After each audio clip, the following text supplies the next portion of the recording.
just wanted to show you, I got this grass jelly. These are basically the ingredients, because I didn't get that at first. And this is the grass jelly. It's kind of like, it tastes a lot like sugar cane, but also a lot like grass jelly. It's kind of like grass jelly. But they gave you a spoon.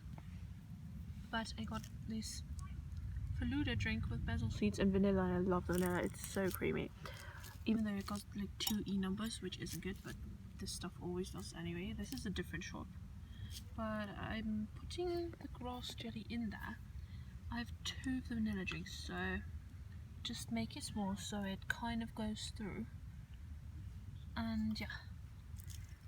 And it's a little like bubble tea except with basil seeds instead of bubbles.